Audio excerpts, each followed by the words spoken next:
Então tá bom. Boa noite, Rosalba. Nossa, né? Boa noite, gente. Beijo para todo mundo. Olha quem tá aí, Rosaura. Olha quem tá aí, pois Rosaura. Tá vendo? Vamos combinar, né? Vamos combinar. O negócio hoje já começou bem. Apoio. Olha a Márcia aí. Beijo para vocês. Então, tá na força. Esse beijo gostoso aí para vocês. De boa noite. E obrigada, muito obrigada pela presença de todos que vieram aqui prestigiar esse meu papo com a Marley. E espero que todo mundo goste da conversa. Então, de cara, eu vou correr para o território terapêutico, que é onde eu me sinto mais à vontade, e é a minha praia, né? Então, assim, eu vou começar dizendo isso para vocês, que todo o território terapêutico é a arte do encontro. Ali, cara a cara, mais ninguém, olho no olho. Ali acontece um encontro maravilhoso. A Cecília aí, ó. Beijo, Cecília. Então, e aí dentro do território terapêutico, para que aconteça a terapia, é preciso que exista um fluir, um fluxo, uma confiança, uma entrega. E para que isso aconteça, eu vou tirar isso que eu acho que está me piorando. Está todo mundo me ouvindo bem, né? Então, para que aconteça esse encontro, é importante demais que o terapeuta tenha muita consciência de quem é ele, tenha muita consciência de todas as técnicas, de todo o conteúdo, e principalmente tenha consciência de que ele está a serviço. Acho que como todas as profissões, né? Mas eu gosto de me definir assim. Eu sou uma servidora. Hoje, ainda mais cedo, conversando com a Marley, eu falei, Marley, eu sou nada.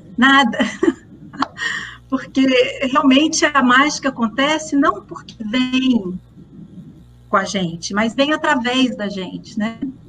Então, como eu estava dizendo, eu acho que com o passar dos anos, eu fui desenvolvendo a capacidade de ser menos egoísta, menos exigente, menos tudo, para poder ser mais outras coisas. E então, assim, eu acho que a palavra-chave para me definir é simplicidade. É o que eu busco, é a minha essência. Quer dizer, minto, eu tenho uma outra essência que eu vou dizer agora que vocês vão adorar. Eu adoro pensar assim. Eu sou igual ao universo. Sou parte do universo, então eu sou igual ao universo. Eu estou em constante expansão. E acho que a minha vida é isso aí, uma constante expansão. Eu faço um curso atrás do outro, porque adoro estudar. E busco a simplicidade. O máximo de simplicidade, no máximo de coisas possíveis, de fazeres, de tarefas, de atividades na minha vida, nas relações. Então, eu acho que essa simplicidade, essa consciência do quanto eu sou nada, e essa capacidade de expansão, isso chega e isso contamina o território terapêutico. Então, quando o paciente chega, o cliente chega, ele precisa sentir isso. E eu costumo sempre dizer que isso é uma forma de amor. Né? A gente pode definir assim também. E como que eu trabalho? Eu trabalho procurando ajudar a pessoa. Veja bem, a gente não faz nada, a gente só ajuda. Eu costumo dizer para os pacientes assim, eu sou só um espelhinho aqui, segurando para você se ver melhor. Então, o meu trabalho é ajudar a pessoa a encontrar o equilíbrio energético, equilíbrio psíquico-físico. Então, eu sou, basicamente, uma terapeuta energética.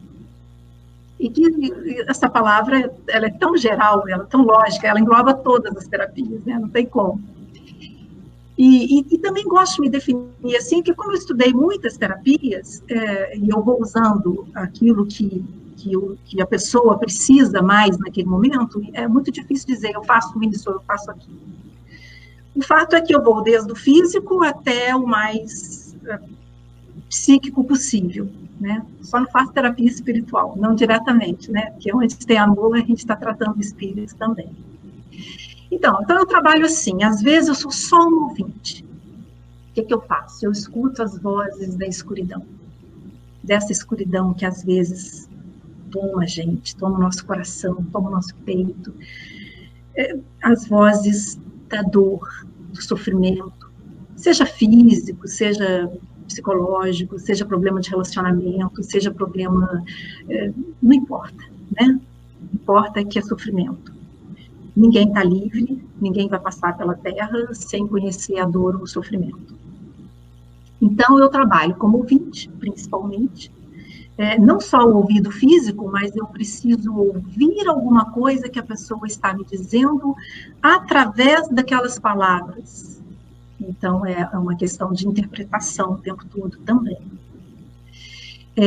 Eu preciso achar uma forma de promover um diálogo entre dimensões em conflito. Geralmente, esse conflito é dual. É luz e sombra, amor e ódio, que mais? Responsabilidade e liberdade. Então, todo mundo que vem para mim, vem trazendo um conflito dual.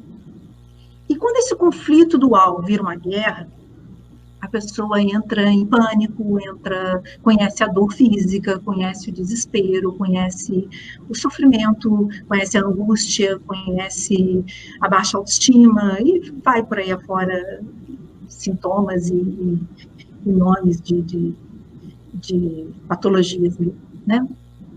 Então, eu funciono também como uma catalisadora. O que é isso? Catalisador é aquele elemento que acelera processos. Ele estimula mudanças, mas ele sai ileso. Então, eu estimulo a mudança, eu acelero o processo de cura, eu estou ali presente de corpo e alma. Mas eu não sou o pivô. Eu não vou colher, não é minha a motivação e não é minha a colheita. Quando termina o processo, eu saio e a pessoa vai embora. Então, eu acho que me defini muito bem como eu trabalho. O objetivo, a gente já falou aí, diretamente, geralmente, o meu objetivo primeiro é ajudar essa pessoa, vou falar da forma mais simples, né? É ajudar essa pessoa a tomar uma atitude, fazer uma escolha. Geralmente, 99% das vezes, esse é o conflito. Assim, sem entrar aqui no nome do, eu tenho fibromialgia, eu tenho dor, eu tenho sei lá o quê, eu tenho, né? Sem dizer o que a pessoa possa ter, na verdade, ela vive esse conflito. E esse conflito, esse diálogo não promovido entre a dualidade, lesa a saúde psicofísica. Ou está afetando o corpo, ou está afetando as emoções, ou está afetando o mental, está afetando o equilíbrio dessa pessoa, está impedindo ela de ter uma vida plena. Por que isso acontece? Porque não é fácil, isso é outra coisa que eu tenho sempre em mente, não é fácil assumir o controle da própria vida. Não é fácil crescer. Isso que a gente sempre diz que terapia dói. Não é fácil assumir a responsabilidade. Não é fácil desenvolver consciência plena. Não é fácil conectar corpo e mente. Não é fácil saber descobrir nosso propósito. Não é fácil ter noção do todo, principalmente se eu vivo um momento de angústia, se eu vivo um momento de desequilíbrio, se eu me perdi, se eu estou confusa, né? O que mais gera confusão? O que mais gera perdição? Crenças equivocadas, crenças que a gente assume, que nem eram nossas. E essas crenças quebram a gente em pedaços, ou seja, elas desfazem o todo que nós somos. E quando elas quebram a gente em pedaços, acontece uma coisa pior. Nós tendemos a acreditar que os pedaços são determinantes. E aí a prova, a gente vê aí nessas Olimpíadas, Paralimpíadas, né? Ainda que nos falte pedaços físicos, eles não são determinantes da vida, nem da nossa felicidade, nem da nossa saúde. E outra coisa que acontece muito também, que eu luto muito, sempre, essa briga é minha, né? No território terapêutico, é o apego. O apego, meu Deus, como nós, seres humanos, nos apegamos. Como nós temos dificuldade de deixar ir o que não serve mais, deixar ir essa crença que eu estava dizendo, deixar ir um pedaço que se soltou, eu faço outro novo, eu colo, eu remendo, mas o que eu tiver que deixar ir, eu tenho que deixar ir. E outra coisa que acontece muito também no território terapêutico, estou tentando não esquecer nada, estou tentando fazer um resumão bem legal para vocês, é a identificação com a minha dor. É a identificação com o mal, com o meu pensamento, com o meu sentimento equivocado.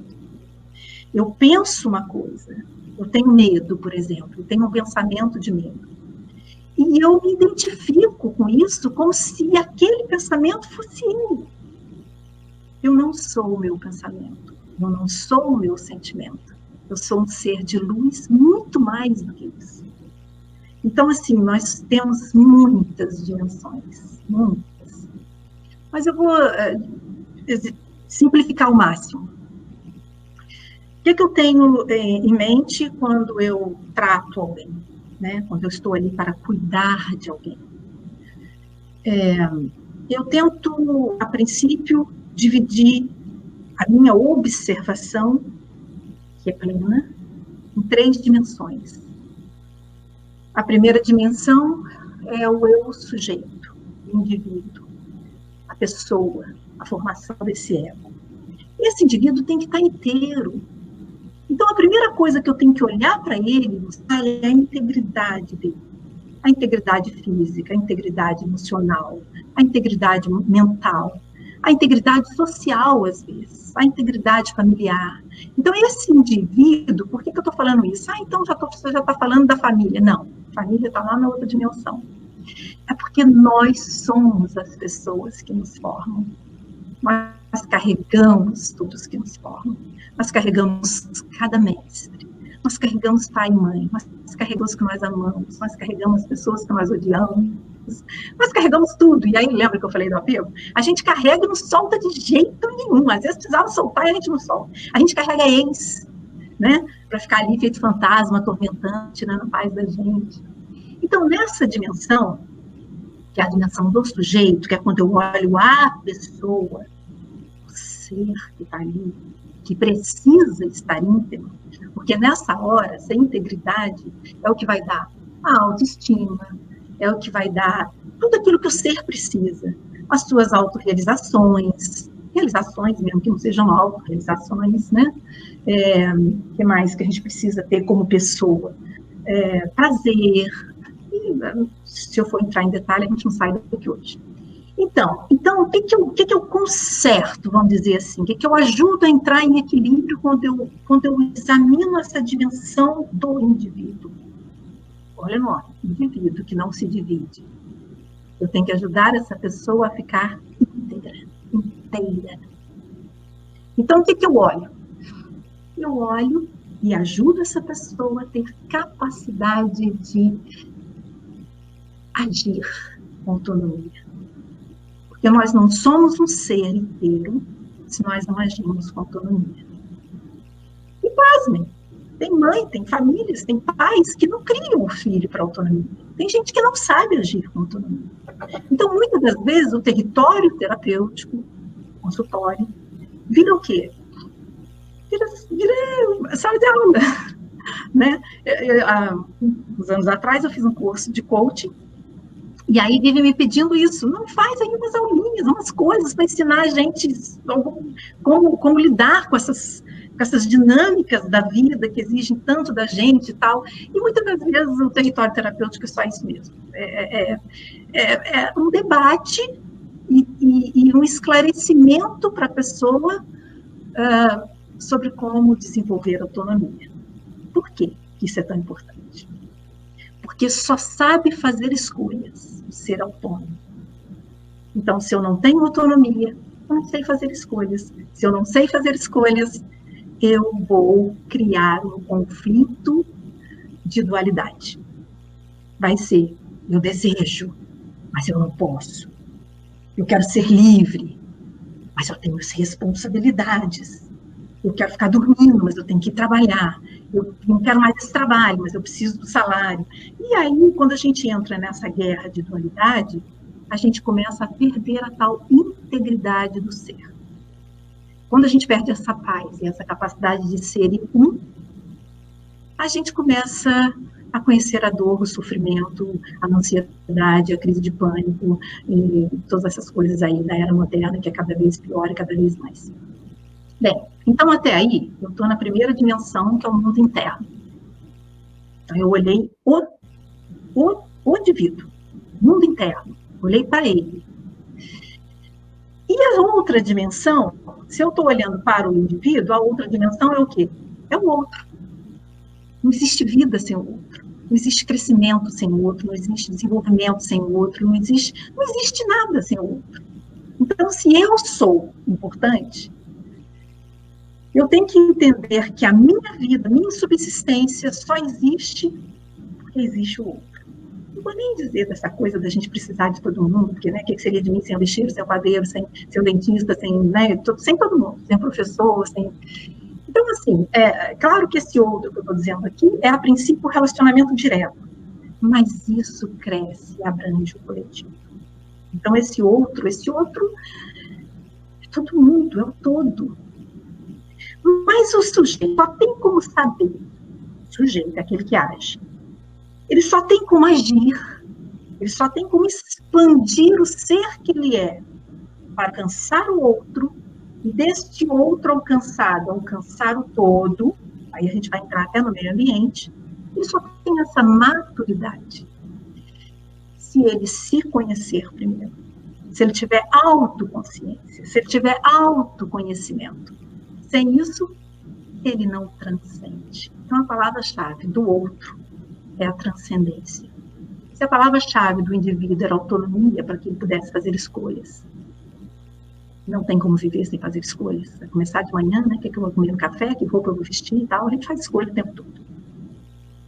No outro, no território do outro, é a transcendência, é a aceitação da realidade, a aceitação das mudanças, porque aí começa a negociação. Eu quero tal coisa, mas o meu cônjuge quer outra, meu namorado quer outra, meu filho quer outra. Então, eu tenho que começar a aceitar a realidade como ela é, aceitar a realidade do outro, eu tenho que começar a negociar, e aí eu começo a exercitar a evolução, o crescimento, o desenvolvimento, eu começo a fabricar, a construir a minha vida. Então, um bebê que nasce, ele é só ele. Só it, né? Ele só desejo e pronto. E devagar ele vai sendo apresentado ao outro. Quando ele começa a ser apresentado ao outro e aos conflitos que virão desse encontro, ele começa a conhecer os problemas. Lógico, né? Que a gente, quando adulto, conhece pra caramba, já muitos, né? O tempo todo. Então, nesse outro, eu já estou no quê? No mundo externo. Então, no indivíduo, eu estava no mundo interno, no outro, eu estou no mundo externo. E encarando o quê? Encarando a necessidade de mudança, encarando a realidade como ela é. Porque agora, no meu mundo, eu faço o que eu quero. No meu mundo, eu sou o rei. Sou absoluto. No mundo, na realidade externa, no mundo externo, no contato com o outro, eu tenho que aceitar que eu já não sou a pessoa mais importante. E isso a gente faz muito bem, por exemplo, quem é mãe sabe disso, né? Como a gente exercita isso tão bem? Como que quando você é mãe, você deixa de ser imediatamente a pessoa mais importante? Então, assim, se você tem 2 filhos, 3 filhos, você chega lá no final da fila, né? Não usei o exemplo de mãe, porque é o exemplo mais dramático, né? Não precisa ser mãe para conhecer. Agora, uma coisa que eu preciso dizer para vocês.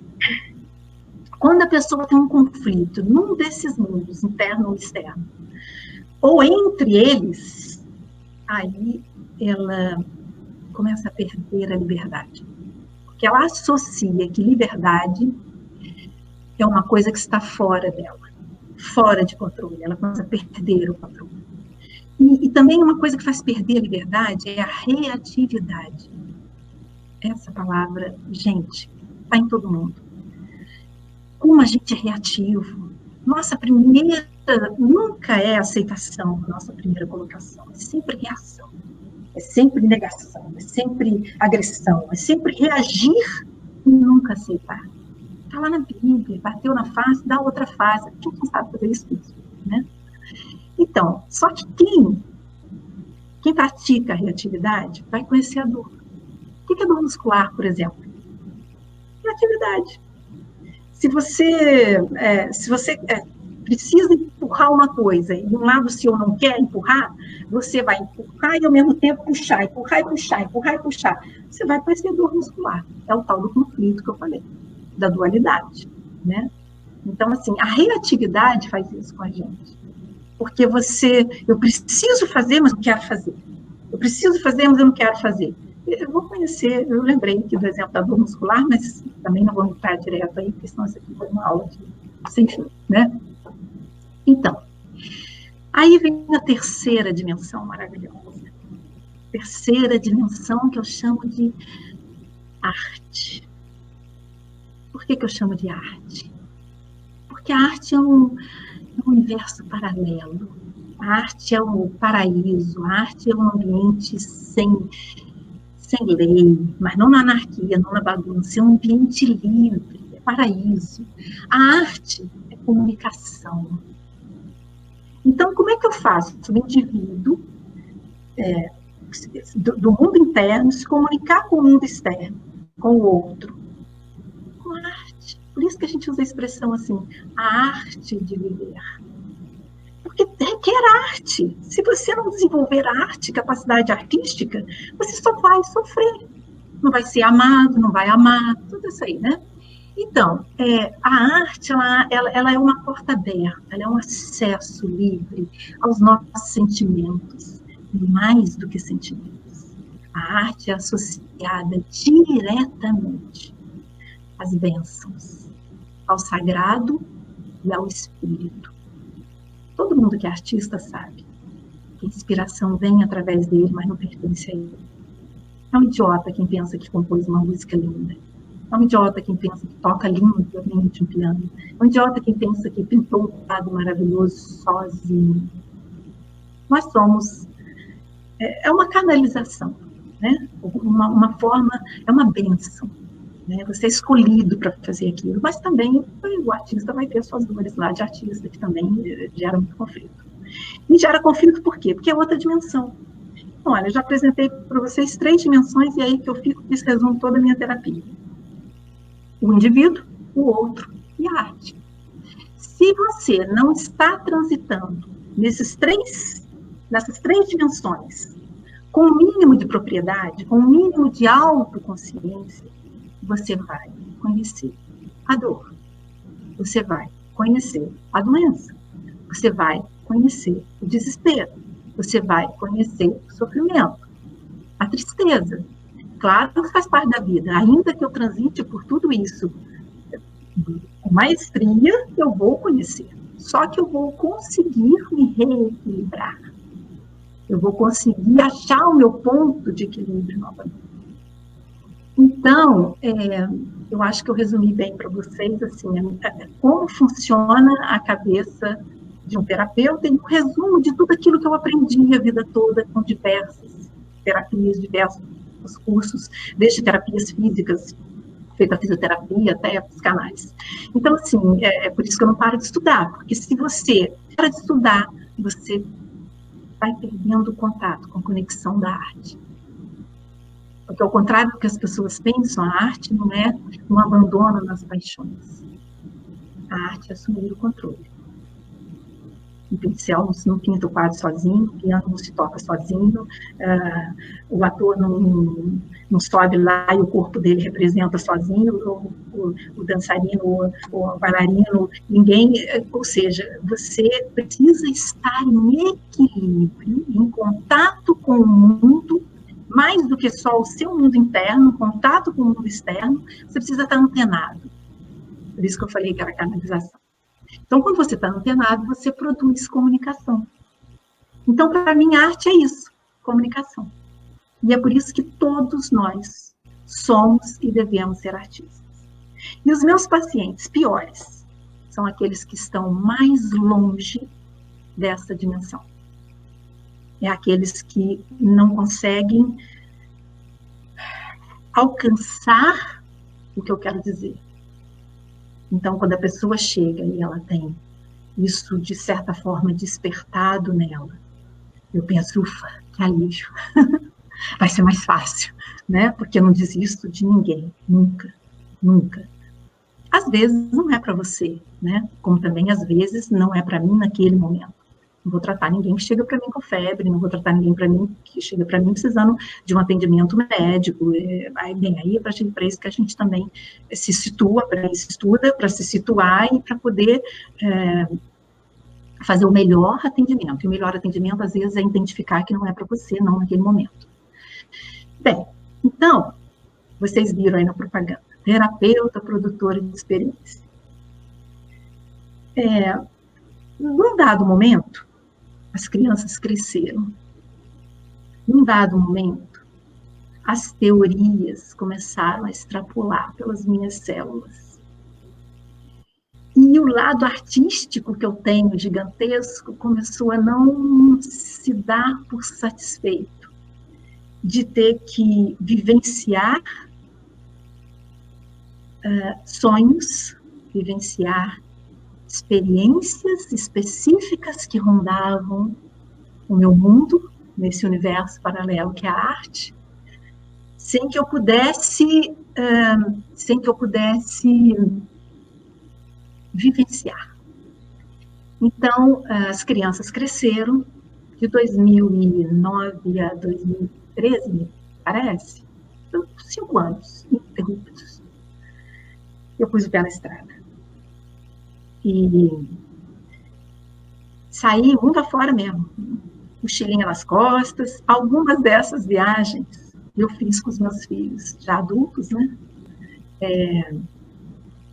Fui com a minha filha, depois com o meu filho. Então, assim, nós fomos buscar, nós fomos conhecer, nós fomos... Então, foram 5 anos de busca e encontros, busca e encontros. Nós nunca fizemos viagens realmente turísticas, isso não quer dizer que a gente não ia nos pontos turísticos, mas eram viagens para conhecimento, eram expedições, a verdade é essa. Então, na maioria das viagens, num dado momento, eu me desprendia deles, porque eu estava indo para um estágio qualquer, num hospital qualquer, num canto qualquer do mundo, alguma coisa que eles não poderiam estar juntos. Então, nós vivíamos as experiências e, num determinado momento, a gente se separava. E eu me lembro da minha filha caçula, por exemplo, que ia fazer 18 anos, e foi até um presente para ela, e a viagem, e então ela, no meio da viagem, ela faria 18 anos, e por isso ela poderia voltar sozinha ao Brasil. Imagina meu coração de mãe, colocando a menina de 18 anos do outro lado do mundo, para ela fazer troca de avião, não sei mais o quê, e coração na mão. Até ela chegar no Rio, né, foi assim uma coisa... Qual era o país? Qual era o país? Qual Mas era o ela... país, Patrícia? Índia. Índia. Ela saiu da Índia sozinha, porque nós saímos para conhecer alguns continentes. E a aí, sua primeira viagem foi a Índia? Não. A minha primeira viagem foi 6 meses de estudo na China. Deixei a criançada aqui, deixei marido, deixei tudo, China, 6 meses lá. Cheguei lá sem falar nada de chinês, sem falar nada de mandarim, sem um terror. Mas eu ainda estava conversando mais cedo com a Marley, exatamente isso. A vida da gente tem períodos e nada. Depois que a gente vive mais, o bom de ficar velho é isso, né? E ficando velho, que você vai vendo que nada foi à toa. Eu saí da faculdade com 21 anos. Não dava para parar de estudar com 21 anos, né? Mas com 21 anos eu me formei em letras. E aí eu estava falando para ela, eu descobri por que eu fui me formar em inglês. Porque sem inglês eu não tinha feito nada, né? Eu não tinha saído do país, não tinha feito cursos, não tinha estudado, não tinha... Porque isso me proporcionou toda essa possibilidade de expansão. Tem até uma frase muito linda que eu gosto muito, nosso mundo é do tamanho da nossa linguagem. Então, se você só fala uma língua, sua capacidade de linguagem, seu mundo vai ser muito menor, lógico, né? Então nas viagens, o que aconteceu? Eu estava falando da Ana, né? Ela voltou sozinha, e ela voltou sozinha, foi tudo programado, porque eu estava indo para um estágio num hospital no sul da Índia, e onde naturalmente ela não poderia ficar ou entrar, né? Porque eu ia trabalhar. Então, ela voltou sozinha. Então, assim, é uma coisa que eu sempre me preocupei como mãe, foi de ampliar o horizonte dos meus filhos.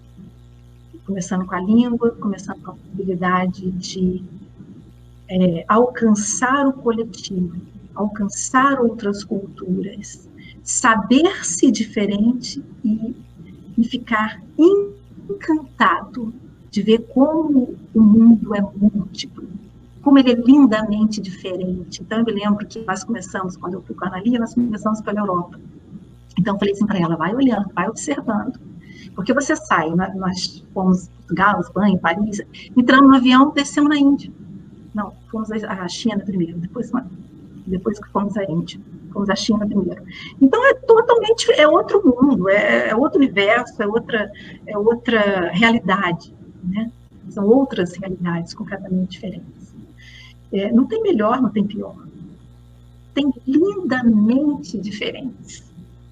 Excitantemente únicas, né? Então, é mesmo um mergulho, é fabuloso. E aí, nesses 5 anos de estrada, né, de avião, no caso, né, de estrada também, muita estrada, eu vivi muita coisa. Mais cedo eu estava falando com a Marlene, não dá para fazer uma pincelada muito rápida, porque assim, se eu for contar uma experiência, uma hora não dá. E ainda comentei com ela que eu estou há anos, estão me cobrando, eu estou há anos dizendo, não, eu vou escrever, eu vou contar, eu vou não sei o quê, e nunca dá tempo, você fica para depois, mas, se for o caso, eu tenho que arrumar um tempo e contar, porque são coisas que merecem, que têm relevância. Aliás, a palavra aí, né, Marlene, apareceu de novo.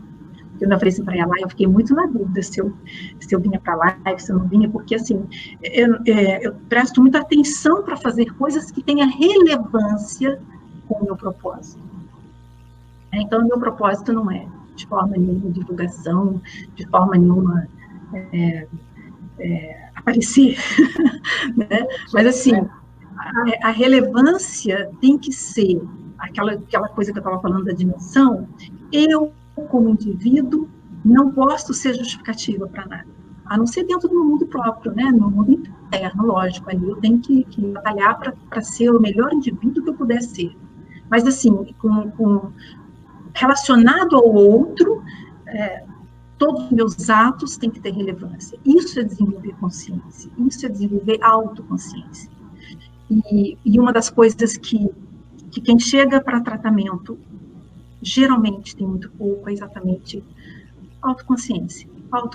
Não tem consciência corporal, não tem consciência do que está vivendo, de como está reagindo, olha a palavra reatividade de novo, não tem consciência que está sofrendo, porque está esperneando, porque está reagindo, ao invés de simplesmente, a palavra-chave é sempre essa, as pessoas sempre me escutam dizer isso, a aceitação. E depois renovação. Eu falei, mochilinha cheia de coisa que você não precisa carregar, todo mundo está carregando aquelas crenças antigas que quebram a gente de pedaços, que desmancham a gente. Então, é isso aí. Então, voltando à viagem. Isso que eu ia te falar. Fazer que nem escola. Talvez provavelmente você já está com isso na cabeça. Mas eu lembro que você comentou comigo que você dividiu as suas viagens em viagens... não sei se eu vou saber explicar. Muito bem lembrado. Isso. Muito bem lembrado. Essa divisão que você fez ficou muito claro para mim, o quanto você buscou nas suas viagens a construção de um pensamento, a construção de uma ideia de vida, a experiência com culturas direcionadas à espiritualidade, direcionadas à religião católica. que eu achei muito interessante como que você fez esse agrupamento de pesquisas, digamos assim, e experiências que te transformou numa produtora de experiências. Então, você não foi experienciar livremente, você fez blocos de experiência. Se você lembrar, que eu comecei a explicar e não terminei, né? Isso por isso o nome produtora de experiência. Porque eu tive que produzir todas as minhas experiências, né? Quando a gente não tem dinheiro, não é assim que a gente faz, a gente tem que fazer com as próprias mãos, né? Então, eu tive que produzir minhas próprias experiências. E buscar, e procurar, e investigar, e pesquisar, e fazer todo o roteiro e tudo mais. Bem, eu estava explicando para a Marley que é lógico que eu tirei retrato nos pontos turísticos, mas minhas viagens nunca foram motivadas por isso.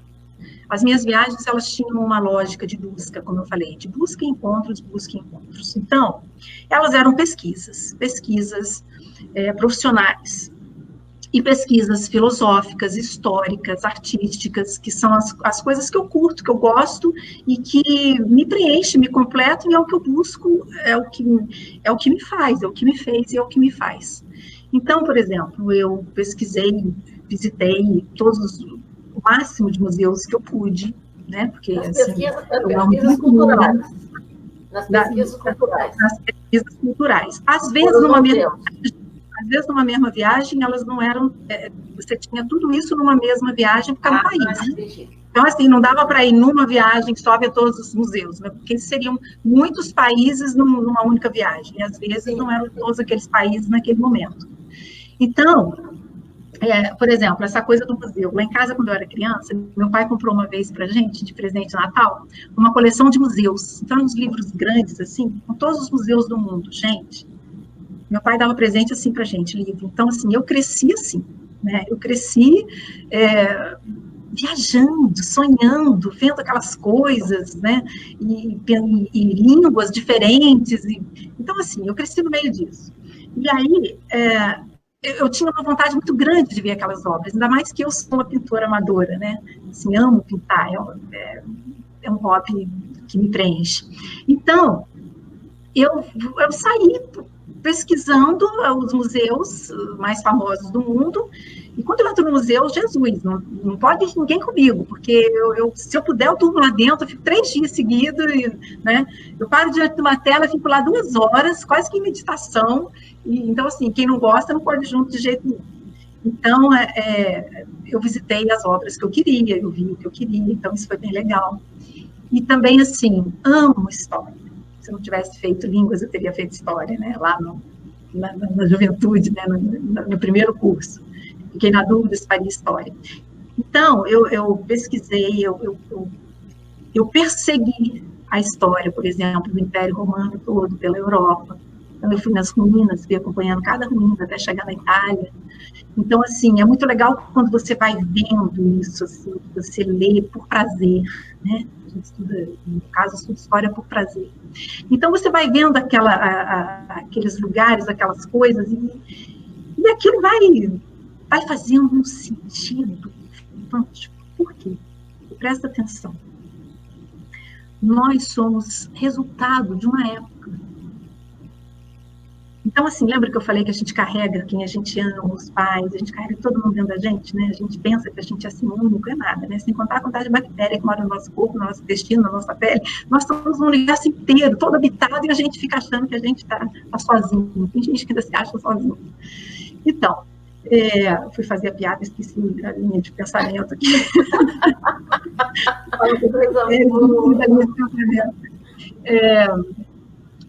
Então, aí quando você começa, perdi mesmo a linha de pensamento. Eu também. Tá vendo? A gente distraiu, né? O povo escreve aí daqui a pouco onde a gente está. Escreve aí que a gente estava falando, que eu me perdi, fui falar das bactérias, me deu vontade de rir. Eu acho que é por causa das histórias que você sempre gostou. Sim. Então, presta atenção, mas você está sempre me salvando. Então, olha, presta atenção, nós somos filhos de uma época. Nosso comportamento, nosso gosto, a gente não tem nada de original, é tudo cópia. Né? A gente gosta do cabelo que está na moda, então a gente vai lá e corta todo mundo mais ou menos o cabelo igual. Por quê? Porque a gente é filho de uma época, resultado de uma sociedade, de um coletivo. né? Então, e essa nossa época é herdeira de épocas passadas. Então, é fabuloso. Por exemplo, foi fabuloso para mim, na Itália, passar perto da cidade de onde veio meu avô, no ano passado. Então, assim, quando você vê aquelas casinhas, porque as cidades pequenas, elas mantêm muitos e muitos anos, e a Europa é muito tradicional nesse sentido, né? Medieval, né? Até hoje, você acha cidades medievais. Então, quando você transita por aquelas ruas, aquelas coisas, aquilo está em você. Porque você é herdeiro daquilo tudo, né? No meu caso, por exemplo, que era a cidade dos meus antepassados. Então, nós somos herdeiros. Nós somos resultado de uma época também, e a nossa época é herdeira de épocas anteriores. Então, perseguir a história de impérios, a história claro que tem muita dor, né? E graças a Deus, vamos rezar para que a gente não continue, que o homem não continue cometendo os mesmos erros de todas as guerras já vividas, de todas as histórias tristes, de todos os povos já maltratados, de todas as miserabilidades humanas vivenciadas. E a gente ainda, né, até hoje, a gente insiste em fazer as mesmas coisas. Quer dizer, meu Deus, o ser humano tem que sofrer, não tem? Porque não aprende. Então, é isso aí. Então, a visão era sempre histórica, a visão era filosófica, que eu pesquiso, adoro filosofia. Não sei nada, né? Sou tudo principiante nisso tudo, mas assim, tô na chuva, né? Tô me molhando aos pouquinhos, tô tomando a chuva. Chuva de conhecimento, sabedoria, adoro. Então, a gente começa do continente que tem mais a ver com a gente, porque nós somos filhos da Europa, né? Dos portugueses que aqui chegaram, e dos africanos, e nós somos essa mistura maravilhosa dos indígenas, né? Então, assim, você vai recolhendo essas raízes, você vai se reconhecendo nelas, você vai trabalhando tudo isso, e aí daí você pula para o outro lado do mundo. E aí você vai ver outros universos, outras histórias, outra filosofia. Aliás, a gente acha que o mundo é muito dividido, não é nada. Você vai estudar Kant, você vai estudar várias coisas de filosofia, você vai ver que copiaram um montão de coisa lá do hinduísmo, lá do confucionismo, lá do taoísmo. Então, assim, 5.000 anos tem a acupuntura, por exemplo, né? Então, assim, você vai ver que é aquela história, né? Nada se cria, Lavoisier estava certo, aqui tudo se copia, nada se cria, tudo se transforma. E aí é para isso mesmo, é para a gente ir somando tudo isso, cada um colocando um pouquinho, e a gente chegando numa função maior, né? Para que isso tenha sentido, para que a vida tenha sentido, para que a história da humanidade tenha sentido.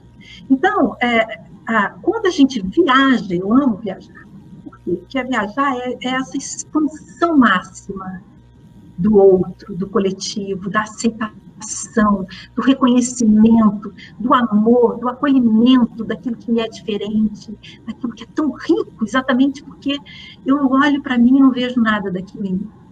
Então eu penso, puxa vida, como eu sou pobre, como ainda falta tanta coisa em mim, né? Então é muito legal. Lá no meu Instagram eu coloquei essa frase que eu amo.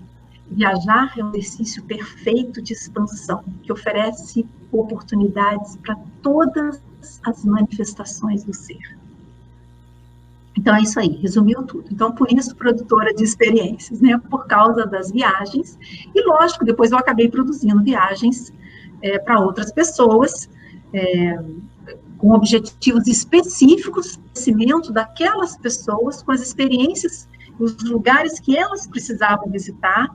Me lembro, por exemplo, da minha sogra, que sonhava em conhecer Mônaco, que quando ela se casou, mocinha, lá há muito tempo atrás, ela era da época do casamento da Grace Kelly, de Mônaco. Então, assim, para ela conhecer Mônaco foi uma emoção, né? E por que foi legal demais levar ela até lá? Foi ela ver que não tinha a distância que ela imaginava que tinha. Né? Então, assim, gente, isso é um milagre da vida moderna. Olha nós aqui na tecnologia, né? Então, assim, isso é lindo no homem. O homem está importando distâncias. E essa pandemia, por exemplo, que, né, eu pensei, e agora, né? Como é que eu vou tratar as pessoas? Porque meu carro-chefe é a terapia energética, meu carro-chefe é a acupuntura, também floral, eu uso bastante, uso muitas coisas, né? Mas, assim, eu uso mais, com o tempo você vai vendo o que você é melhor naquilo. Então, a Mimi dizendo aí, ó, ela me levou para Tailândia.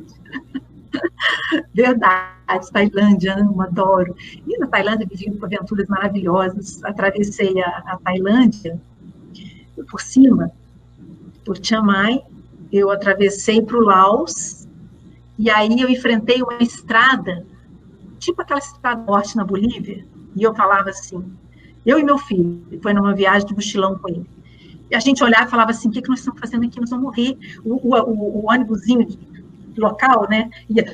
E a gente olhava assim, aquela ribanceira ali embaixo, gente, não tinha mais do que 3 metros, tinha lugar que a estradinha era uma coisa assim, você via as pedrinhas caindo lá no abismo, era uma coisa assim, assustadora, uma coisa pavorosa, eu, meu Deus do céu, não sabia que a estrada era tão terrível assim. E aí eu queria ir para Luang Prabang, que era, eu queria assistir aquela, como é o nome? É tipo uma procissão das almas, mas tem um outro nome.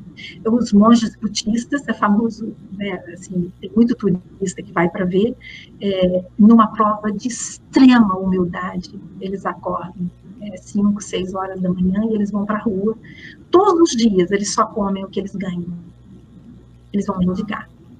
E aí as pessoas doam a comida, eles vão passando, é lindo, é um ritual lindo, aquilo arrepia a gente, são coisas lindas. E aí, na hora que eles vão enchendo as sacolinhas pequenas, por quê? Porque não é para sobrar. Amanhã eles voltam a pedir mais, e eles vão ganhar mais, eles confiam. Então, eles não levam mais do que o que eles precisam. E aí, no meio do caminho, algumas pessoas muito pobres vão encontrando com eles, e eles vão repartindo o que eles ganharam. Gente, é uma coisa assim, é de arrepiar de lindo, né? O despertar dos monges nessa cidade que é famosa, isso é uma das coisas, né? Um pouquinho aqui, eu já falei 2 coisas que eu falei, assim, frases corridas, resumindo, que não dá para... Você não esquece de falar do Dalai Lama. Ah, sim, não vamos esquecer. Então, aí, eu não sei nem por que eu cheguei lá em Luang Prabang, nem sei. Dos assuntos. Então, aí foram as expedições religiosas. Então, nós fizemos eu fiz todo um acompanhamento, desde Lourdes, em Portugal, até Fátima, em Portugal, perdão, Lourdes, depois Medalha Milagrosa em Paris, depois... aí nós fomos assim, até chegar a Madre Teresa de Calcutá, e diga-se de passagem, foi uma coisa assim, eu tive um momento incrível, que eu fiquei sozinha. Gente, isso é assim, quase incansável. Um lugar de turista assim, ó.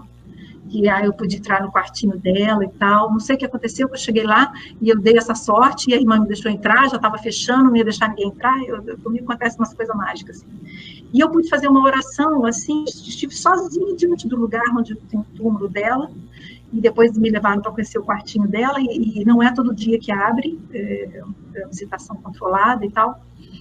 E foi, bem, aí não vou contar com detalhe, porque, como eu falei, não dá tempo de contar nada com detalhe. Foi arrepiante, foi uma experiência, assim, sobrenatural, maravilhosa.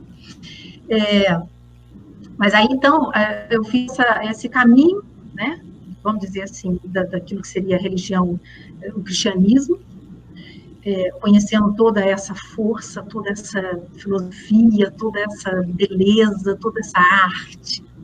Né? Não é à toa que a arte é sempre associada à religião. Né? Você entra nas igrejas, são os trabalhos artísticos lindos e tal, música nas igrejas. Então, assim, não tem como separar. O que eu falei para vocês, a arte, para mim, é comunicação e é o que liga ao espírito, né? Ao mundo espiritual. É um caminho, assim, um elevador que sobe direto. Então, e aí depois eu fiz toda a parte do budismo. Aí que a gente vai chegar no Dalai Lama. Então o budismo, eu já tinha contado aqui um pedacinho para vocês, é uma coisa que está na Ásia, e a Ásia está em mim, hoje em dia. Mas... a Márcia lembrou bem, eu estava falando da pandemia, depois a gente volta aqui para o guarda, a gente volta. A pandemia foi o seguinte, no consultório ficou complicado, porque se meu carro-chefe é acupuntura, envolve acupuntura para dores físicas, geralmente, né, contra o desequilíbrio físico-energético no corpo, né. Então, o que aconteceu? Os atendimentos online, que eu fazia muito raramente com quem, assim, ficava muito triste porque mudou e queria continuar e precisava conversar comigo, então eu fazia muito raramente, e acabou que com a pandemia, gente, assustador. E eu comecei a fazer com medo, porque eu falei assim, será que isso vai funcionar? E está incrível. Então, agora, pasmem, agora eu tenho até grupo. Então, assim, olha como é que a coisa é maravilhosa, né?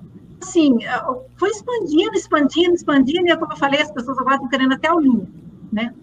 Então, por quê? Porque é uma coisa que, se o grupo se junta e tal, é aquela história, o meu horário fica... Porque imagina tudo isso que eu estou falando aqui com vocês, se amanhã eu tiver que repetir tudo igualzinho de novo. Então, assim, algumas coisas você tem que aproveitar e repassar para você não ter que ficar monotonamente falando as mesmas coisas, né? Para um, para outro, individualmente. Então, a pandemia fez isso, fez essa maravilha acontecer. Aquilo que eu estava falando da mágica da tecnologia e tal. Então, assim, novas formas de trabalho, realmente, né? Mas eu já conhecia muito dessa mágica, porque, assim, eu me comunicava com o outro lado do mundo e eu conseguia fazer todos os contatos que eu precisava fazer para conseguir todas as permissões. Quando eu comentei isso com a Marlene, eu falei assim, olha, eu estou gastando muito pouco, porque eu, com a cara e coragem, eu entrava em contato e eu conseguia entrar em lugares que eles não abrem para ninguém, que eles não recebem, que eles não passam. Nesse dia que você estava lá, diante do túmulo da Madre Teresa de Calcutá, foi mais um desses presentes, né? Que você... Foi. Que aconteceu... Como planejar, não tem como saber, e de repente você está numa situação assim, né? E o engraçado que eu esperava sentir uma emoção muito grande em Fátima. E depois de Calcutá, gente, incrível, muita emoção, mas tem mais emoção para mim, muita emoção. Sim, então, voltando lá nos budistas, né? Então, aí dentro dessa pesquisa budista, eu falei para você, a minha primeira grande viagem foi China. Então, na China, lógico que foi uma viagem para aprimoramento profissional e pesquisa. Então, por exemplo, esses dias aqui você entrevistou a nossa mestra Eva. Então, assim, Tai Chi sempre fez parte da minha vida, assim como yoga. Eu comecei a fazer yoga muito cedo, criança ainda. Então, assim, isso faz parte de mim, né? Está em mim, faz parte de mim. Até hoje não podia fazer direito, mas tudo bem, eu me divirto, eu me jogo lá, eu me entrego e vou fazendo, não quero nem saber. E na China é maravilhoso, porque todo parquinho que eu passasse, toda pracinha, eles praticam isso ao ar livre, muito, todo parque, toda montanha, e eu não queria nem saber, entrava logo lá no meio e começava a copiar e pronto, né? Mas aí na China, eu pesquisei tudo que eu pude de Tai Chi, escolas diferentes, porque assim, a China é um universo. É como o Brasil, muito grande, maior que o Brasil. Então, assim, a verdade do norte não tem nada a ver com a verdade do sul. Então, assim, aqui se desenvolveu mais tratamento com ervas, aqui se desenvolveu mais a acupuntura. Então, assim, tem os estilos das artes marciais, tem as filosofias. Então, na China eu pesquisei o confucionismo, o taoísmo, as técnicas de Tai Chi, eu pesquisei, busquei, promovi encontros maravilhosos com Kung Fu, me sosseguei enquanto não fui no templo Shaolin.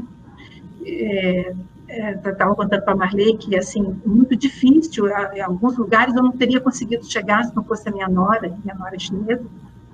E agora, né, quando eu fui lá a primeira vez, eu não conhecia ninguém, não. Depois, né, que eu ganhei essa nora chinesa. E aí, com a ajuda dela, que eu consegui chegar em alguns lugares que é tão cantão, é tão raiz, que você não consegue pegar no transporte público, não tem como. E aí é como aqui no Brasil, por mais que eu soubesse um pouquinho de mandarim, tem os dialetos, que é o pior, né? Cada lugar fala uma coisa diferente, um dialeto diferente, ainda tem o sotaque, até aquele que fala mandarim fala com sotaque. Então, assim, você não se locomove, não é a mesma coisa, né? Graças a Deus, lá também, assim, mas é como no Brasil, dentro de um nível intelectual, as pessoas falam inglês, mas saiu dali na rua, o povo não fala, é como aqui no Brasil. Se vier alguma pessoa achando que vai conseguir se entender na rua com o povo falando inglês, não vai, né?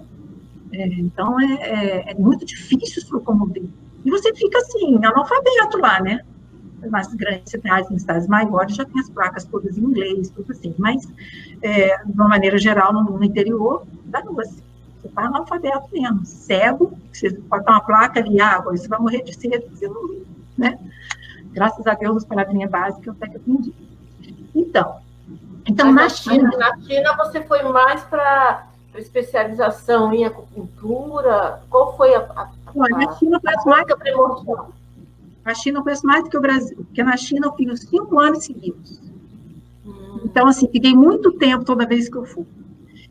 E, então, assim, eu andei de cabo a rabo, vi tudo, pesquisei tudo. Olha, eu acho que eu não teria hoje a coragem que eu tive, não, sabe? Porque o que eu me enfiava sozinha no treino, olha, incrível. Mas eu sempre fui muito, eu não sei, acho que sempre fui muito ajudada, porque sempre aparecia alguém, sempre... Eu acho que essa coisa da arte ser comunicação, eu acho que eu comunico mesmo não sabendo a língua, não sei, eu fui muito ajudada, a verdade é essa. E as coisas iam acontecendo, né? Eu ficava ilesa, sem salva, né? Já comentei com a Marley que no interior da China, aqui o olho puxado é normal para a gente, porque a gente tem descendentes, né, de asiáticos aqui, brasileiros, né? Então a gente não é uma surpresa para a gente. No interior da China, a China está livre para o mundo, aberta para o mundo há muito pouco tempo. Então, eu contei para ela, numa cidadezinha que eu cheguei, eu tive que tirar, era uma cidade de águas, tipo São Lourenço, Caxambu, eu tive que tirar foto com um ônibus inteiro de estudante, porque todo mundo queria foto, então uma coisa assim, você é muito exótico lá, né? Todo mundo, você entra no ônibus, até nas cidades grandes, você fica escutando as pessoas tirando retrato seu com o celular, gente, a gente se acha o máximo, né? Porque parece, né? Gente, eu não sou famosa, mas eles não querem nem saber. Então ainda tem toda essa doçura, esse acolhimento do povo, que é uma coisa fabulosa, né? Você chega na Europa, você é ninguém, você é lixo, você é nada. Né? E lá não, você chega, você é um motivo de celebração. Então, isso é muito legal, muito, muito lindo mesmo. E muito acolhedor, né? Isso ajuda muito quando a gente está longe de casa, né? Só quem já viajou, quem está com a mochilinha nas costas, sabe o quanto isso é maravilhoso. E eu me lembro de um rapaz que a gente conheceu, eu não sei se foi em Macau, Hong Kong, não, foi no Tibete. E eu estava conversando com a Analia, minha filha, e ele escutou a gente falar português. Gente, ele estava, acho que uma viagem de 2 meses, um mês, sei lá, não sei. Ele veio desesperado, mas assim, uma alegria do ouvido dele ter captado a língua dele. Como a gente tem isso, né? Como a gente precisa disso, como a gente tem raiz. Porque ele veio numa alegria, parecia que era um primo. Sabe? Conversou com a gente, assim, com aquela intimidade. Então, só quem viaja, sabe? Como que você encontrar alguém do seu país, é uma coisa assim, nossa, um alívio, um relento, é um abraço, é uma coisa maravilhosa. Mas aí, voltando na China, né? Então, a primeira viagem foi à China, onde eu pesquisei tudo isso, estudei muito. Na China, toda vez que eu vou lá, ainda tem coisa para ver, ainda tem coisa para visitar, ainda tem coisa para investigar, ainda tem coisa que eu quero aprender. É muito rico, muito rico. Então, da China, depois, o que eu posso dizer mais? Cada país vai ter histórias maravilhosas, mas aí a gente vai para a Índia. Por quê? Porque eu refiz o caminho, estava falando do Império, falei das religiões, refiz o caminho de Gandhi, né? Quase todos os lugares que Gandhi morou na Índia, eu fui passando. Foi até uma coincidência, e essa eu não tinha planejado. Quando eu vi que estava lá, eu falava, gente, não é possível, né? Até quando o Dalai Lama, refiz todo o caminho do Dalai Lama, desde o Tibete, desde a fuga dele, as cidades que ele ficou, até de chegar na Índia e tal. E aí, lá na Índia, eu tive, assim, essa graça de fazer esse curso com o Dalai Lama, em pessoa, em Dharamshala, o nome da cidade. E assim, eu estava falando com a Marley, que é uma coisa muito mágica, você está perto de pessoas santas, assim, né, iluminadas. Porque o templo é muito grande, gente do mundo todo, só não tinha ninguém falando português. E aí, acho que português só tinha eu. Talvez tivesse um português de Portugal lá no campo. E aí, lá no salão, eles anunciavam, a gente não podia tirar retrato, não podia nada. Eu tirei bastante retrato até chegar e tal, mas não podia, com ele lá, não podia. Ele é um chefe de Estado visado também, né? Então, era combinado no alto-falante assim, quando ele passar, quando ele entrar, ninguém pode tocar nele. Ninguém pode ir correndo para ele, ninguém pode, todo mundo. E aí, de repente, o alto-falante avisou que ele estava entrando no templo. Gente, dava para ouvir um pernilongo do outro lado do salão. Aquilo assim, com muitas pessoas. De repente, o silêncio é assim, absoluto, respeito é total. É uma coisa, aliás, respeito e Ásia tem tudo a ver, né? A gente fica com vergonha, porque a gente não sabe o que é respeito perto deles, assim, esse respeito sagrado, né? Ao sagrado que eles têm. Então, ele entrava e eu falei, calma aí, foi avisado que não podia tocar ele nem nada, mas as pessoas estendiam o braço para poder receber uma bênção, aquela coisa, né? Igual o Papa quando passa e tal. E aí, o que ele fazia? Ele fazia tudo errado do que foi combinado, ele tocava as pessoas. Ele estendia a mão e tocava, e abençoava, e punha a mão na cabeça, e as pessoas choravam, e aquilo era uma coisa... Então, assim, eu me lembro que eu fiquei numa distância dele, que se eu fizesse assim, eu estendesse meu braço, eu tocava nele. Não fiz, por respeito, foi pedido para não fazer, nem nada. Eu me lembro que eu dei a vez para uma monjazinha, e para ela, porque ela estava assim, numa emoção, e aí ela estava atrás de mim, ela era baixinha, ela não conseguia ver ele. Me lembro que eu puxei ela pelo braço, assim, para ela passar na minha frente, porque para mim aquilo estava uma emoção extrema, mas para ela era a vida dela, né? Era a fé dela, era tudo para ela. Então, assim, momentos incríveis, maravilhosos. E o título desse curso que a gente fez era Compaixão. Compaixão. Então, assim, como não trazer isso de certa forma para a minha terapia? É impossível, né? Então, o que eu falei, como não agregar isso ao que eu sou e à minha forma de trabalho, né? Então, assim, mais do que nunca, eu comecei falando da simplicidade, mais do que nunca tem tudo a ver com a simplicidade, né? Essa autoconsciência, a gente precisa tão pouco. Eu vou te interrompendo, porque, assim, é tanta riqueza que eu ouvi de você, e às vezes, você me desculpa se te interromper, mas você me deu essa autonomia, né? Aquela história das mulheres, eu achei uma coisa incrível, a postura daquela comunidade. Localiza bem essas pessoas, aonde porque senão eles vão entender que é todo o lugar, mas é uma comunidade pequena. Explica isso, que eu achei muito interessante, gente, muito legal. Muito interessante. E não deixa eu esquecer de falar rapidamente de Rishikesh. Entrou no meu coração para sempre também, que é aquela cidade que os Beatles foram. Rishikesh, o nome de uma cidade que os Beatles foram, legal. E aí lá também, lá eu tomei banho no Ganges. Ai, que experiência maravilhosa. Lá eu fiz estudar filosofia, fiquei no ashram, que a gente meditava. Eu falei com a Marley, eu frequentei ashram, que tinha alguns que meditavam até 6 horas por dia. Então, assim... 6 horas meditando, gente. 6 horas meditando, direto. Não era para iniciante isso, né? Mas o iniciante é 2 horas, 1 hora de manhã, 1 hora de tarde. Esse é o iniciante. Então, olha só, na Índia, eu fui fazer um estágio no hospital Ayurveda, que é a medicina indiana tradicional. E esse hospital era numa cidade muito pequena. E essa cidade muito pequena, muçulmana, o hospital era muçulmano também. Essa cidade, ela era perto de uma aldeiazinha, uma vilazinha, uma coisa pequena, que não entra turista e não entra nem qualquer indiano. E eu estava dizendo para a Marley que eu tive a honra de poder entrar num outro universo, outra coisa, outra situação. E eu estava falando para ela que isso é interessante, porque a gente escuta falar em muçulmana, a gente logo pensa naquelas mulheres massacradas, atormentadas, acorrentadas e tal, né? Então, escuta só essa história. A família da médica do hospital que eu estava, ela me levou para conhecer a família da mãe dela. E a mãe dela nasceu nessa aldeiazinha. Então, ela entrou dirigindo. Ela podia dirigir, porque ela tinha um status lá, né? E tinha também a permissão do marido e tal. Então, ela me pediu para baixar no carro, porque eles não aceitam turistas, não tem isso, né?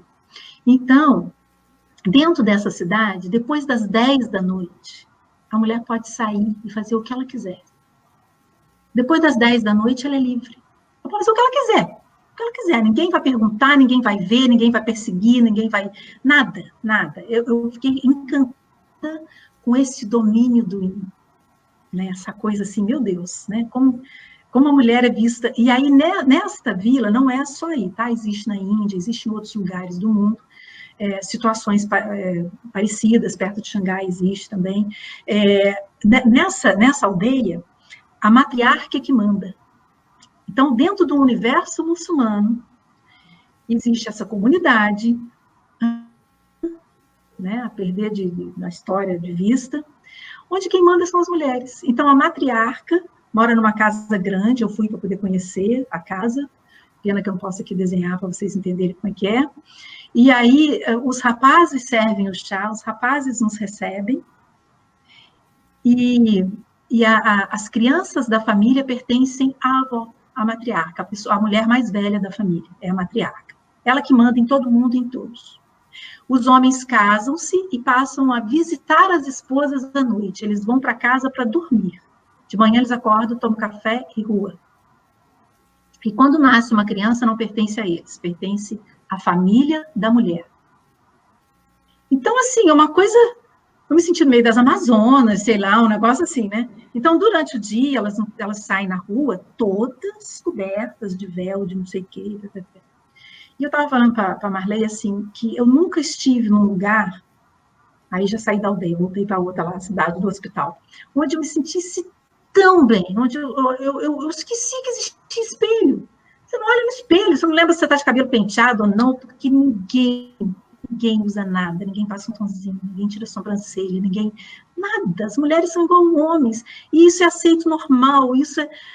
Então, é tão fabuloso você estar no meio de mulheres tão livres, porque isso é liberdade. Elas até podem, se elas quiserem usar, né? Até te contei das joias, né?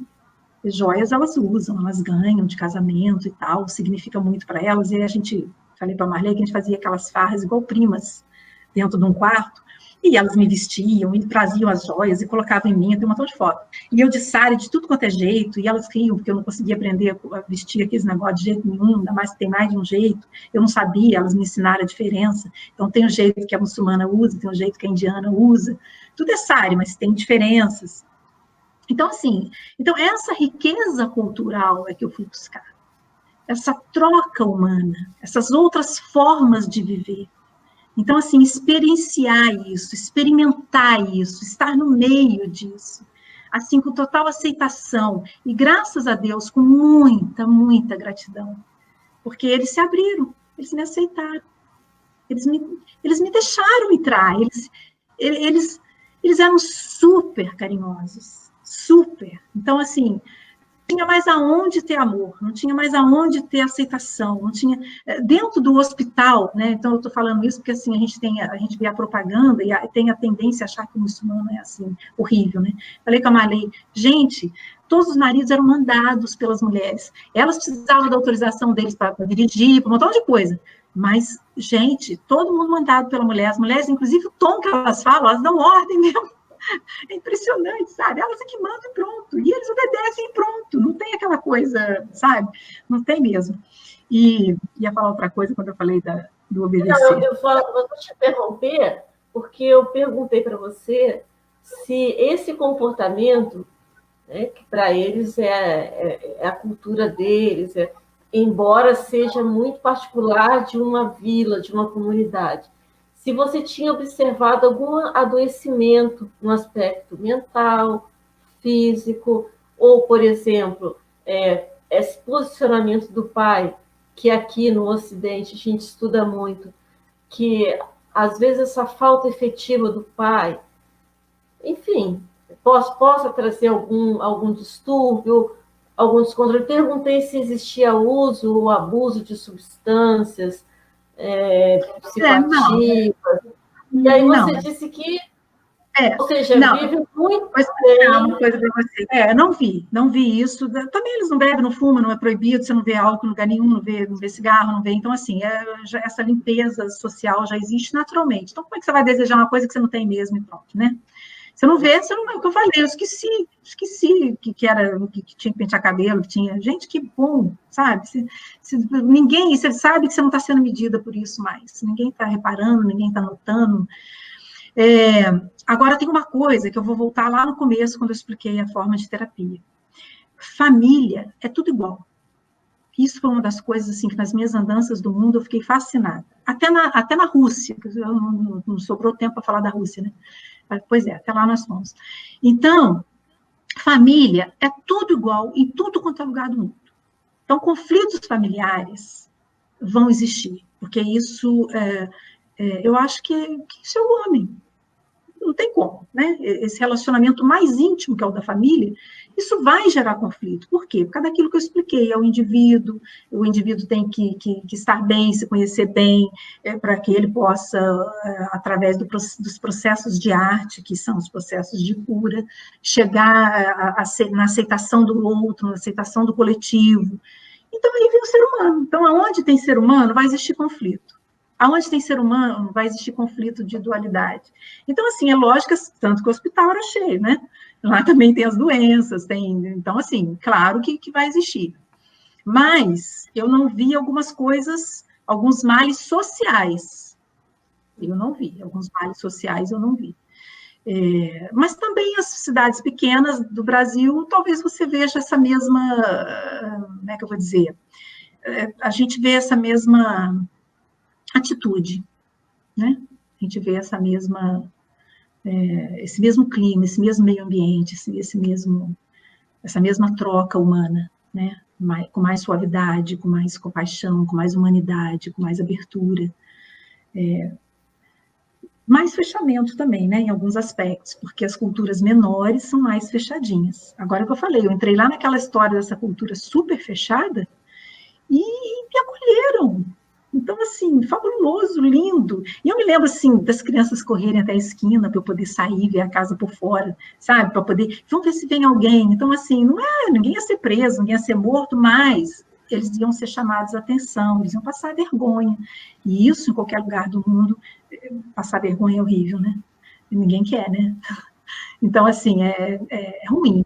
E era ruim também para a doutora Fertosi, que foi a que me levou, porque ela era uma figura muito respeitada, muito.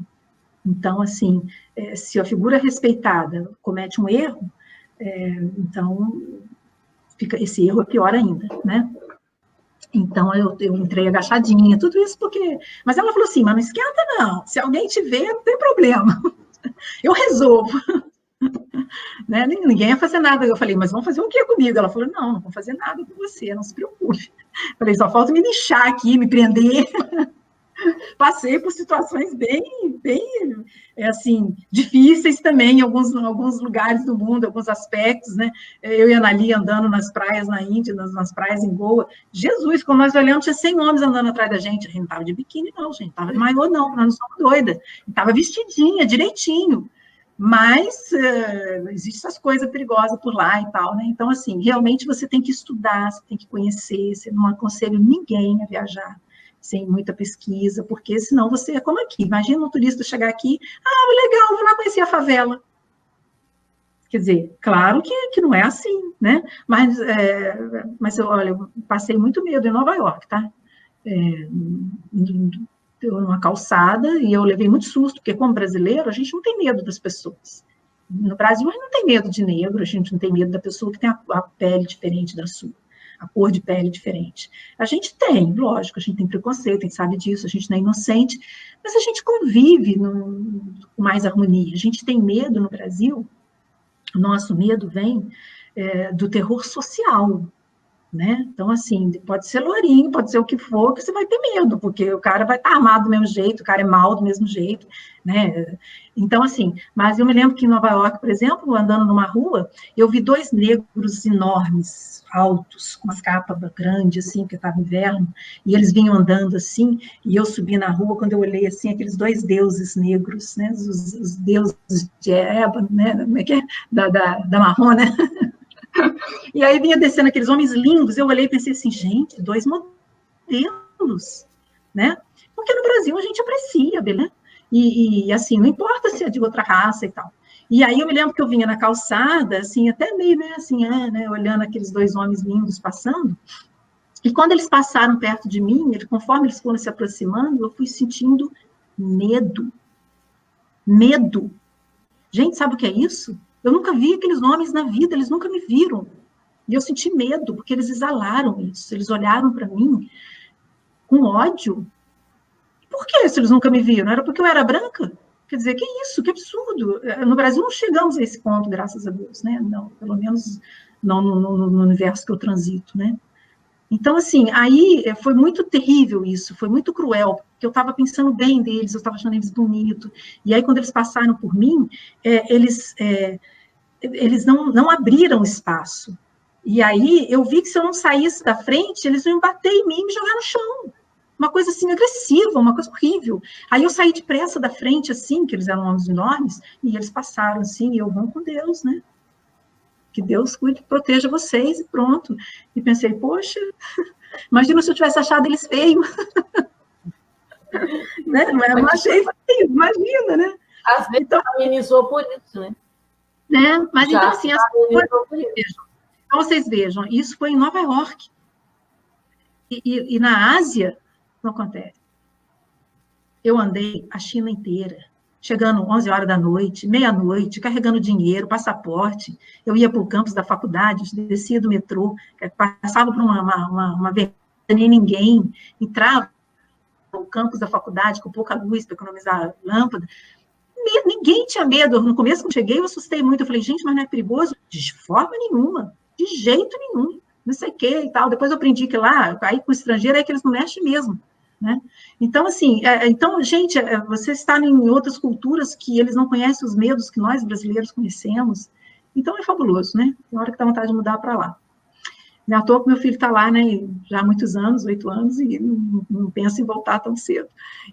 Porque... Oi? Lá dos Beatles, Rishikesh, né? Por favor. Então, vamos fechar com o Rishikesh, né? Porque a hora está passando, o povo deve estar tendo o som paciente, e a gente com muita história para contar, mas não dá tempo, gente. Eu prometo que eu vou escrever. Vocês escrevem assim, ó, faz um tininho aí no joinha, que eu já sei que tem muita gente interessada, e eu me animo a escrever as histórias todas, né? Rishikesh, que foi aquela cidade que os Beatles foram, né? Que ficou famoso na época deles, que eles foram para... Então, eu também fui para Rishikesh, não quero nem saber, eu também sou chique, bem. Então, não foi por isso não, brincadeira, mas fui parar em Rishikesh porque fui passar uma temporada num ashram, para estudar filosofia, yoga e tal, vivi a experiência, né?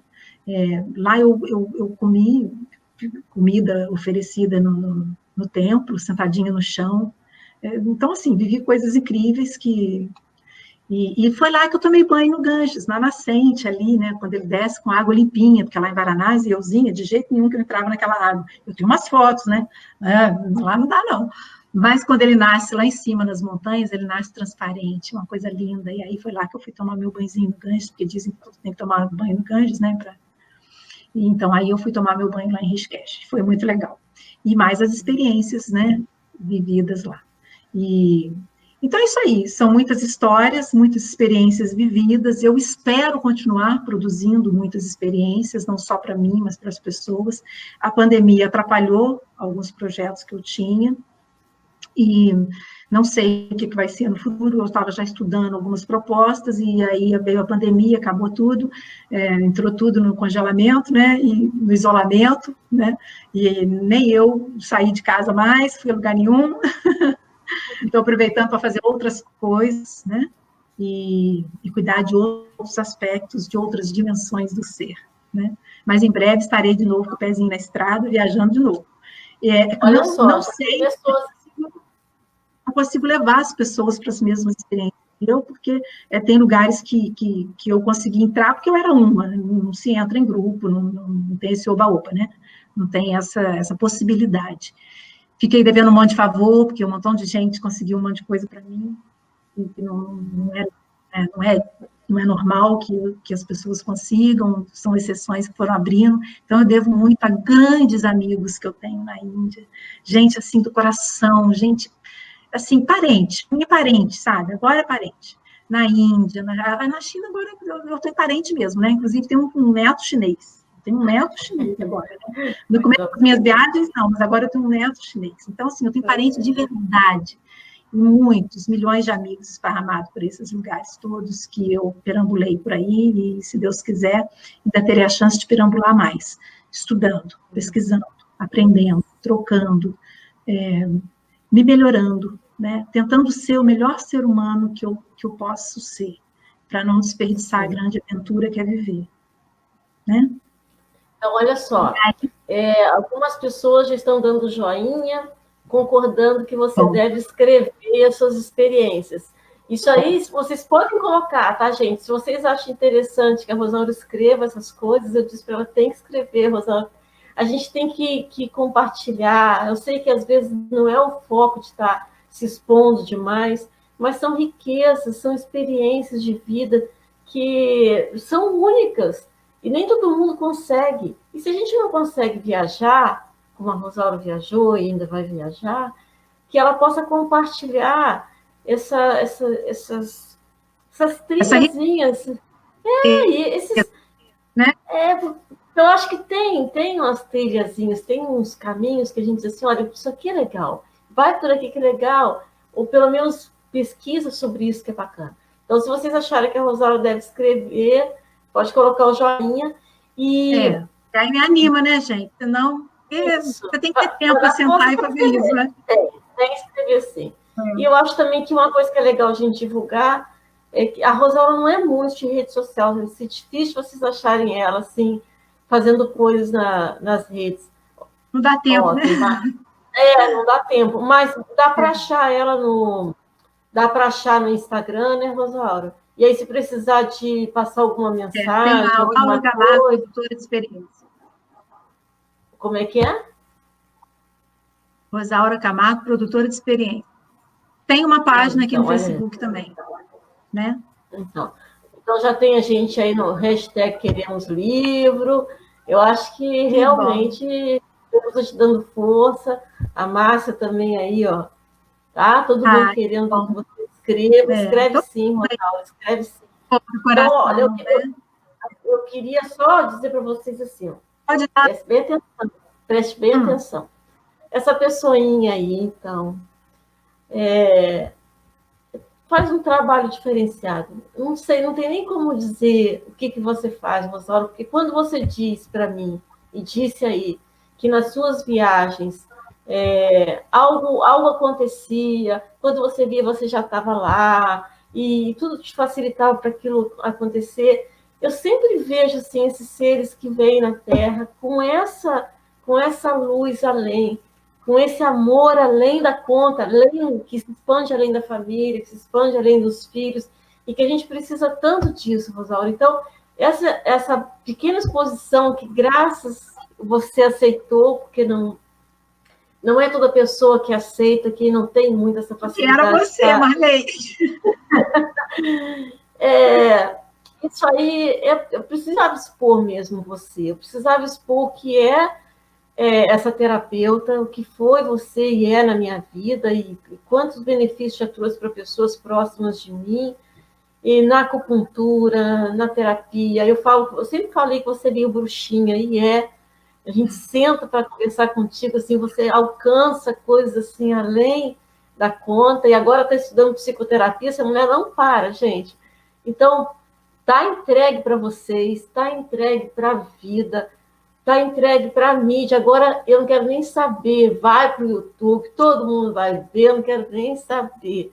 Essa é minha gratidão por você, esse é o que eu posso entregar para você, por tudo que você já me entregou e entrega, pela amigona que você é, pela parceira que você é, pelos papos que às vezes são raros, mas a gente bate com muito amor, e que a gente possa estar sempre nessa junção de vontade de fazer, viu, amiga querida? Que bom, é isso, né? que eu entrego para você aí. Pelo menos agora online, pelo menos um trabalho de coaching eu consigo fazer online de boa, né?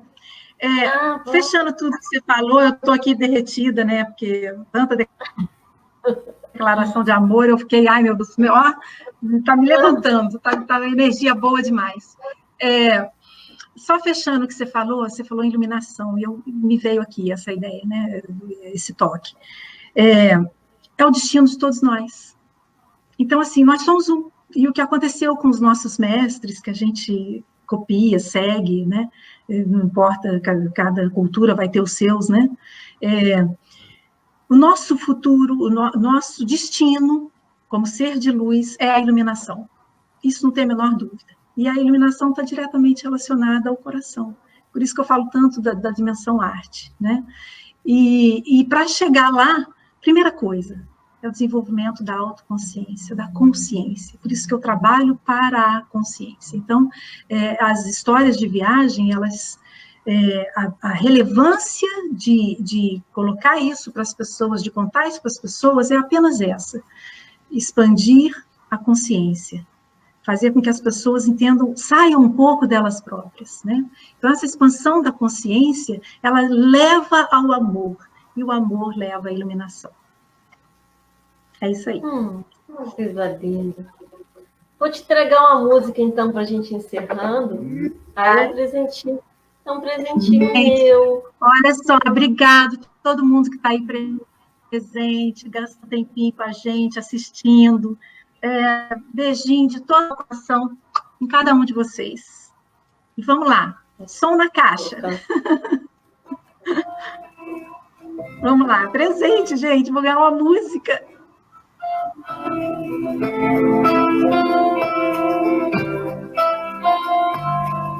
Nada quero te dizer, nenhum segredo. Falo desse chão da nossa casa.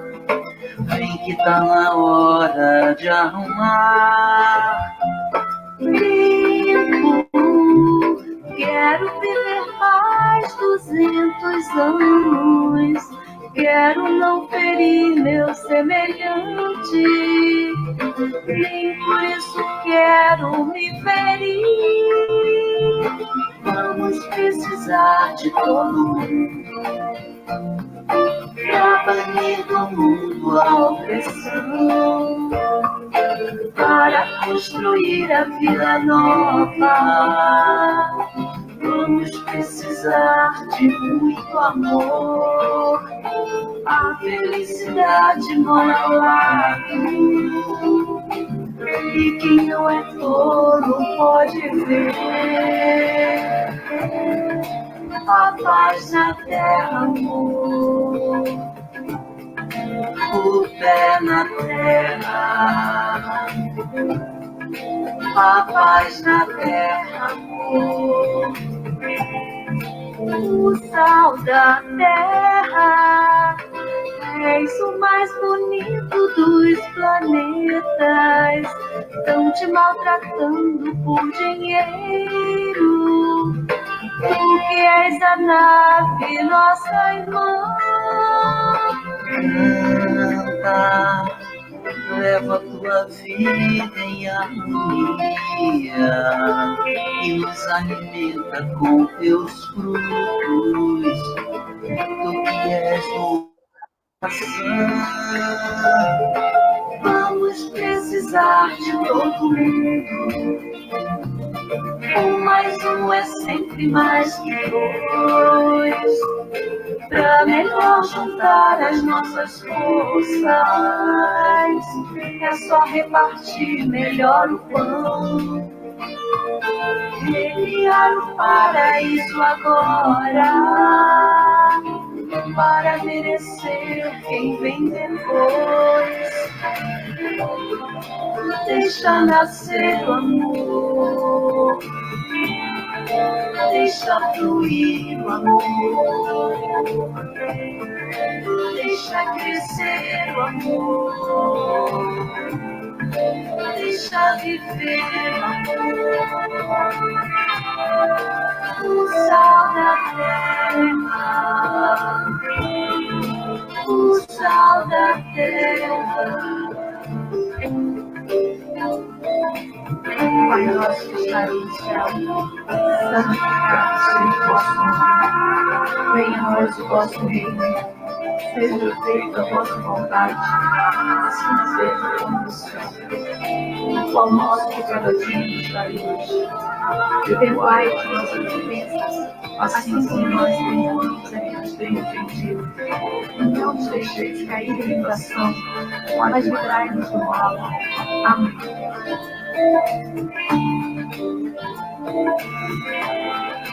O sal da terra,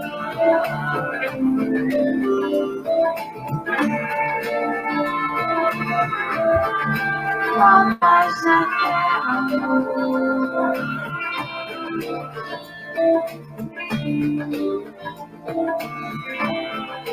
O sal da